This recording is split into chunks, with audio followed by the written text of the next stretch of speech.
Welcome to the Freedom Founder Podcast, the show that provides a platform for self-made entrepreneurs to share their stories on how they got where they are today. If you're a budding entrepreneur or a business owner looking for further inspiration, education, or motivation, then look no further. This is the show for you. And now, let's get started with your host, Zach Duggar.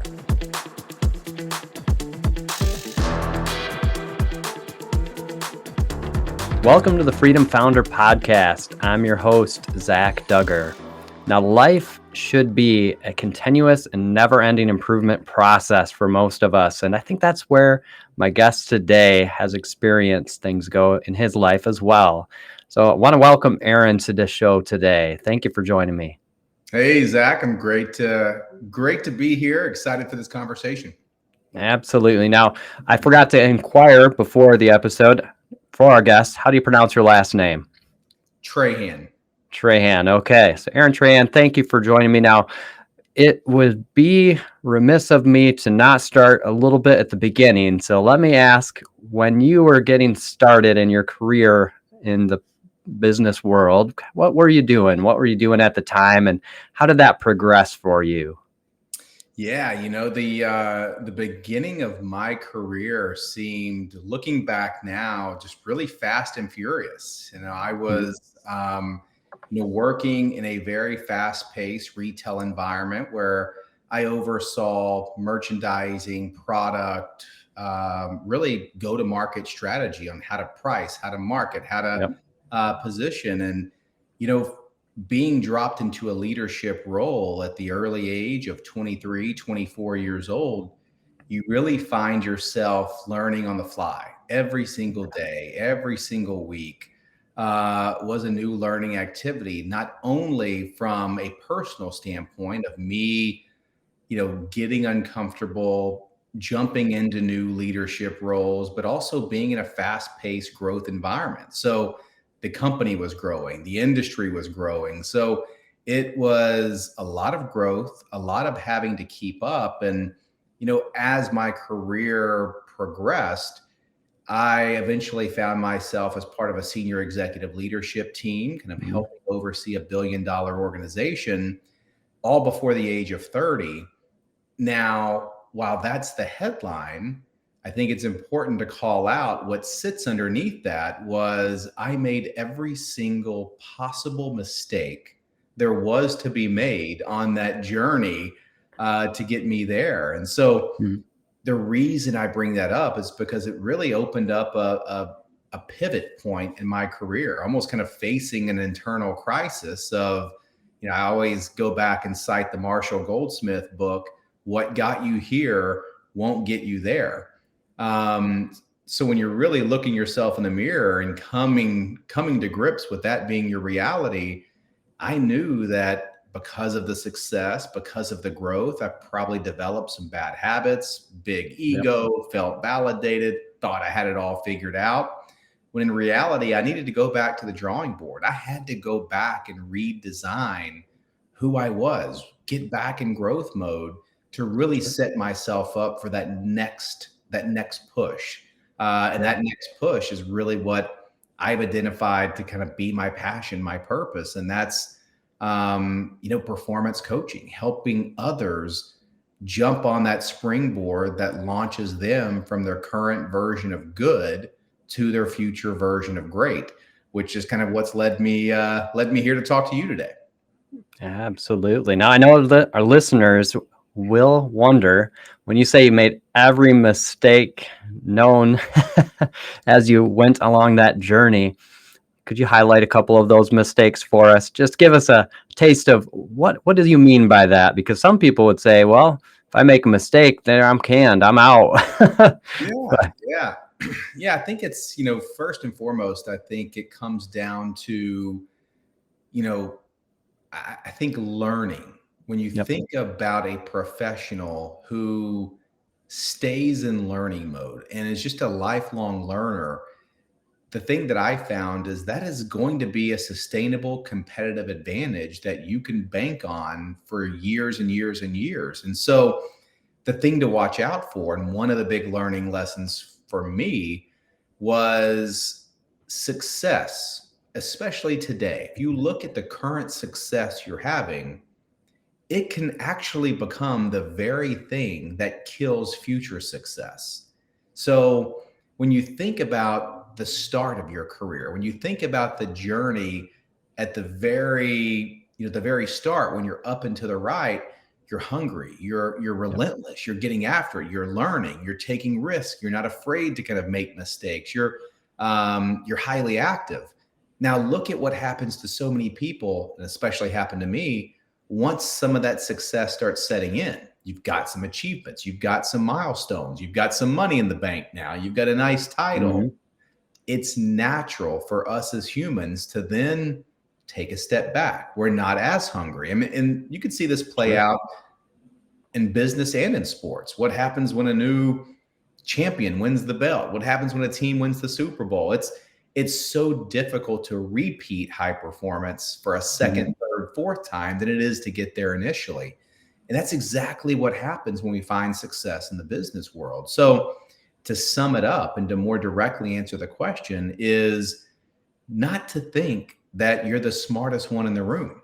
Yep. Don't think you have it all figured out, because the second that a professional of any rank stops growing and developing, you are in fact declining. There is no, I mean, this whole notion and myth that I'm just gonna maintain status quo.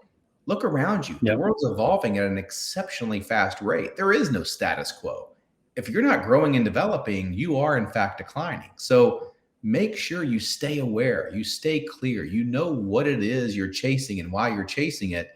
That was one of the big mistakes. I lost Yep. that sense of awareness and clarity, and as a result, slipped out of growth mode, got into kind of the fixed mindset mode, and without even realizing it, I had to wake up one day and say, "Man, I'm in the comfort zone here. I'm Yeah. anywhere close to performing at my full potential." And I think I wish more people said that that's what we're all faced with when we get on the other side and start realizing success is we have to be even more diligent to be a Mhm. learner and to stay in growth mode. Yeah. Well, that you mentioned the comfort zone. How do you beat or the comfort zone or break through that comfort zone to then achieve that best version of yourself or to get to that next level mindset? Yeah, so I like to take a step back and really address the key areas. So when Mhm. you look at people or identify those that they're content with the status quo. They don't want to do anything to challenge or stretch themselves. They are in fact stuck in the comfort zone. I think it's worth looking at what is keeping them there. What Mhm. resistance are they facing? And a common theme that comes up is the fear of failure. And this also is it's so relevant, especially after you get some success, is Yeah. all of a sudden we become a bit more risk averse. We don't want to take the risk later on in our career that we may have early on in our career. And we're always painting this very vivid picture of what the downside looks like. We don't want to look foolish. We're afraid for our colleagues to see us suck at something new, maybe. And I think first is changing the perspective around failure. And I'll just pose this back to a question. And that question is, imagine what our lives would look like if we redefine what failure is from not achieving something to instead not trying something. And so I think sometimes we let the fear of failure become this 800-pound gorilla that we just want to avoid. We don't want to Mhm. touch failure. We're comfortable now. Um, and so if we redefine what that looks like, instead of not achieving to not trying, combined with, and actually it's pretty timely. I just recently put a post out on this is, Yep. we find ourselves always wanting the perfect condition or the perfect opportunity or the perfect move to make. And if we don't get it, we get further stuck in the comfort zone. And so The fear of failure is really highlighted when we feel like the opportunity or the next move isn't perfect. Now's not the right time. I'll sit back. I'll wait on a more perfect pitch. But when we can get comfortable with taking imperfect action, I think it makes all the difference. Because the perfect anything, the perfect condition, the perfect move is a myth. It doesn't exist. There is no perfect, right? Where life is all about operating in imperfect conditions, making and taking imperfect actions. And so when we know that every action we're going to take has some degree of imperfection and that there's going to be valuable learning and knowledge and experience gained from taking that, which then makes it more easy to take further actions. I think the combination of those two things, redefining what failure is and getting comfortable with taking imperfect action, is the best ways that I know as we sit here today to really compete against the comfort zone and making it easier to start taking big steps and leaps outside of it. Yeah, I mean, that really does seem to help with considering that fear of failure and redefining that, what failure really means, that, not even trying. I mean, I hear from people that get that anxiousness when they think about stepping outside of the comfort zone, but really redefining that mindset around what their comfort zone is or what they're afraid of, and helping to step beyond that with some tools. And perfectionism is something that people have that desire for, but like you said, imperfect actions will help lead to that next step forward. So Yeah, and one thing I'll also add to that yeah. too is, when we think about the comfort zone, it's always important to align that back to our goals, right? So if growth is our goal, if that's what we're committed to, that's what we aspire to, you know, the comfort zone is going to be the best salesperson on the planet. It's going to tell you the best narratives. It's going to convince you that the world is so scary. Stay with what you know. Stay with what's comfortable. Stay with what's secure. But what it's feeding you is an illusion. Hmm. And what it will never admit to you is that no growth lives there. And so, if you, in any way, shape, or form, any ounce of you is wanting to commit to growing and developing in any way, you just have to know that the comfort zone is going to lie to you to tell and never admit that no growth lives inside the comfort zone. I mean, the fact of the matter is, growth and comfort do not coexist. That is by design.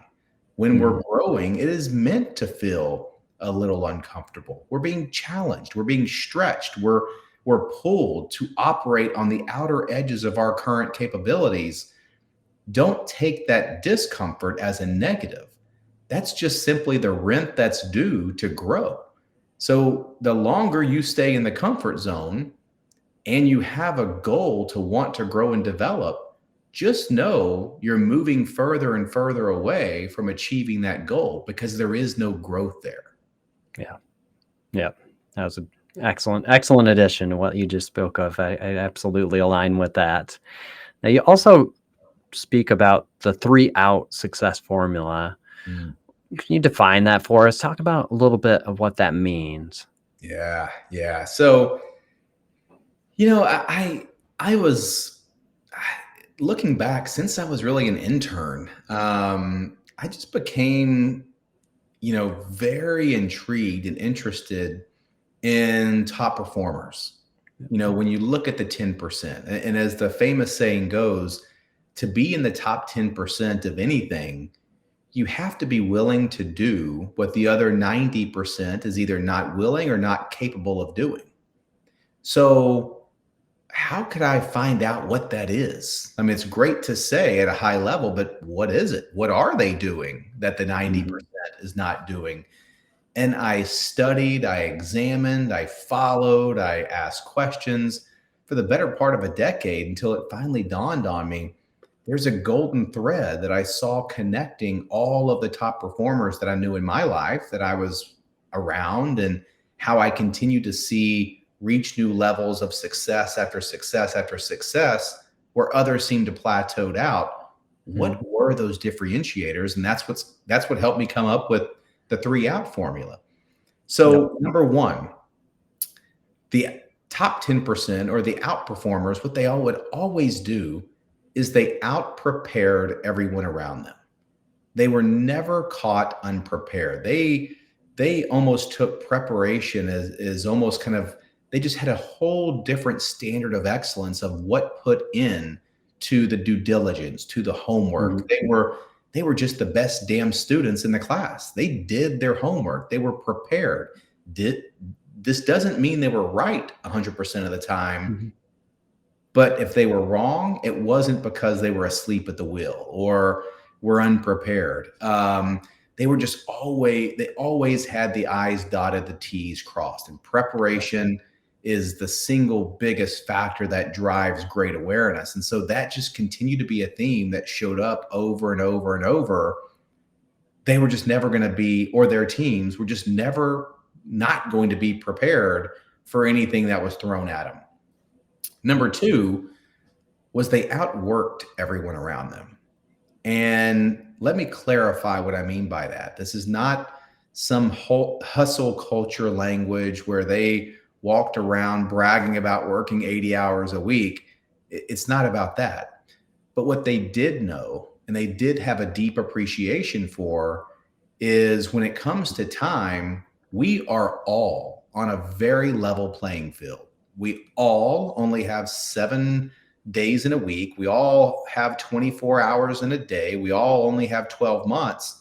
And so they just maximize their output within those time increments. And so what they were able to do is find leverage that others couldn't find. They were more productive. They had greater productivity, and they had the biggest gaps between the output they generated with the input that they put in. So they found the secret that we don't get rewarded on effort, we get rewarded on results. And so they found the leverage to always outsize their results and their returns compared to everybody else around them. And number three, and I would say this is arguably the most important, and one thing we've already kind of talked about so far, is they outlearned everyone around them. So they were just as successful as everybody else, but they were learning machines. They never stopped learning. When you saw them walk into a meeting, even if they were the highest paid, highest ranking people in the room, they didn't act like the smartest person in the room.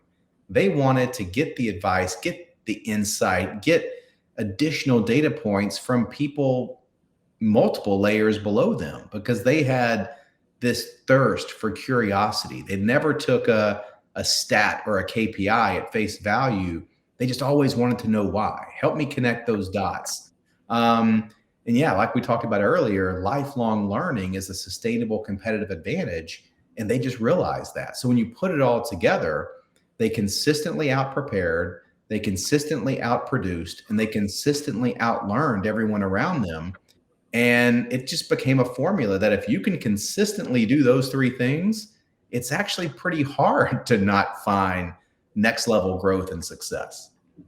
Is that one of the ways that you are supporting individuals, is just helping them to identify how they can put action to those concepts of outperforming, out preparing, out learning others?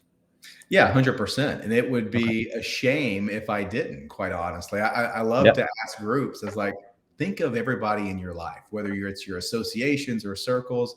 Have you ever come across someone who consistently does those three things and isn't performing well? And I've yet to have anyone say, yep, I know this person who out-prepares, outworks, and outlearns everyone around them, and they're just a failure. It doesn't happen. And so, yeah, I think what we do in my work with clients is we're always peeling the layers of the onion back and looking for action plans to drive awareness, to drive clarity, and to drive specific action steps to ensure, and we have an accountability check-in to make sure that this preparing, this producing, this learning is always at play and doesn't become kind of lost in the heat of the day. How do we keep these top of mind? How do we make sure that at the end of the day, we can confidently check those three boxes?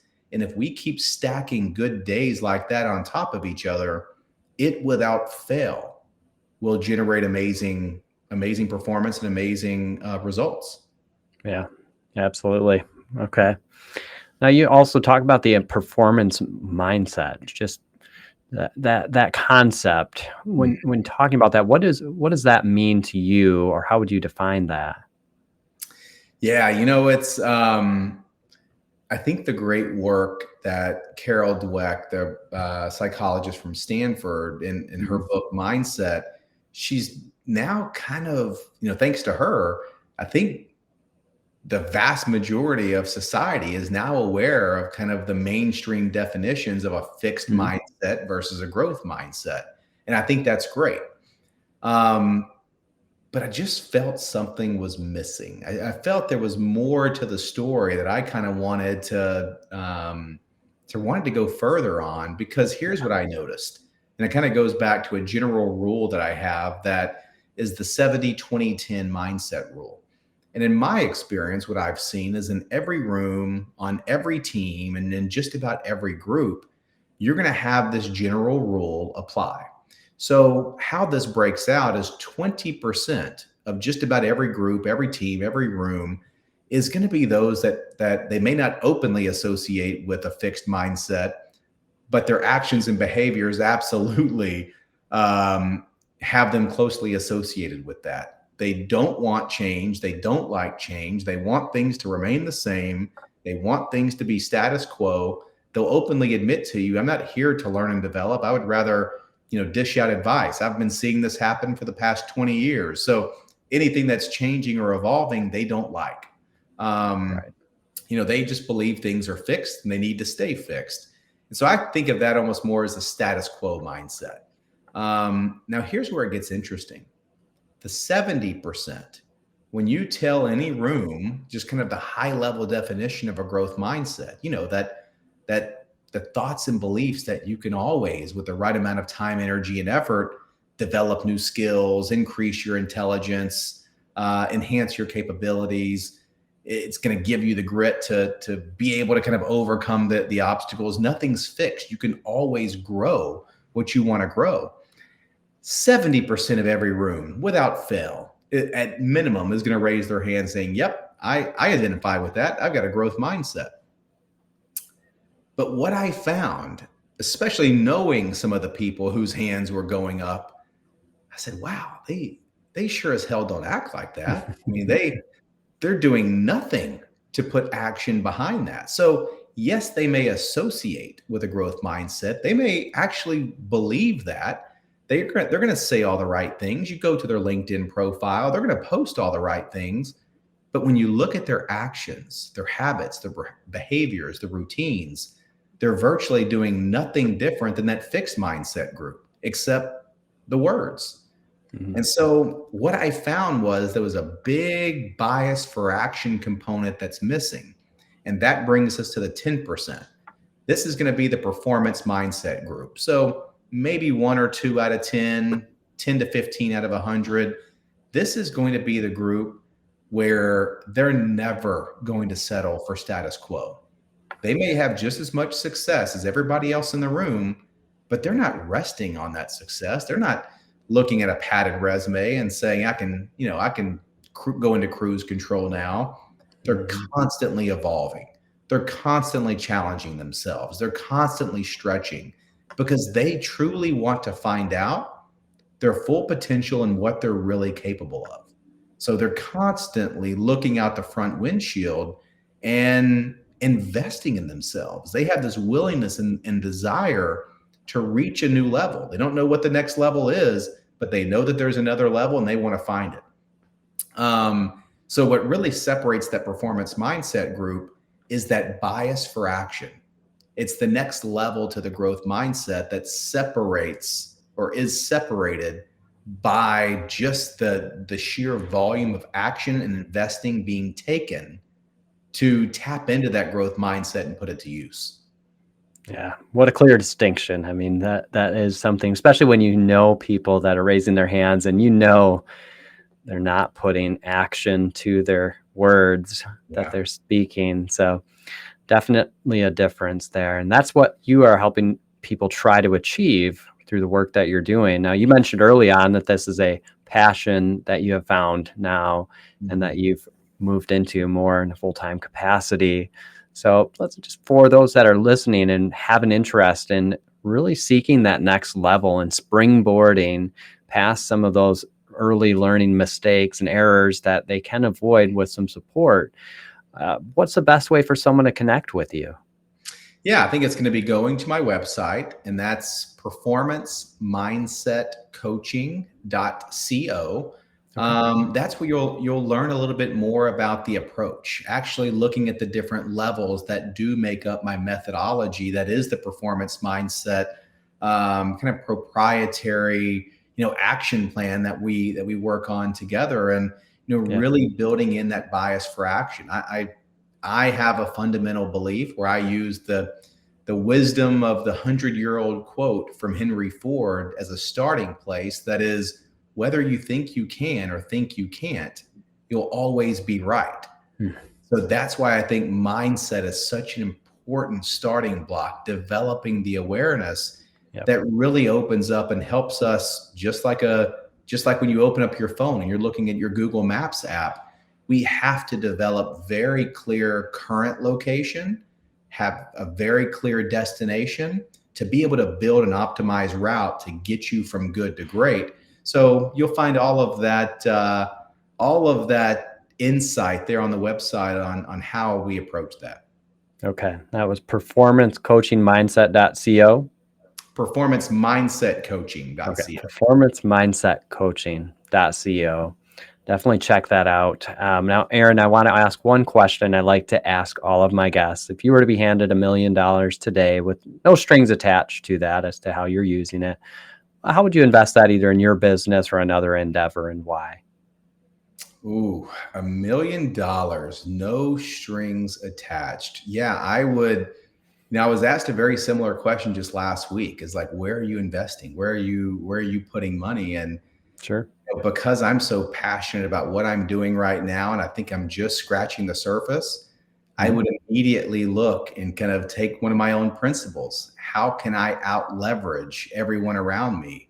How can I increase the scale, increase the impact, have my message meet and reach more people? How can I scale my programs to incorporate more people? And so I would look at a simple ratio: as how can this $1 million equate to me reaching more people with this methodology, with this program?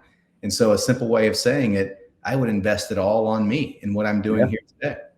Yeah. Yeah. Which then in turn invests it right back into other people. So that That's right. expanding your reach. I love that answer.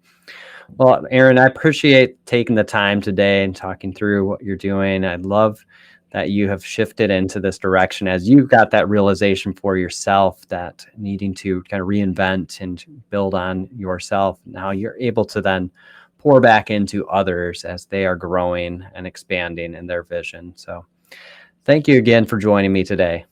Yeah, thanks for having me. This was great. Absolutely.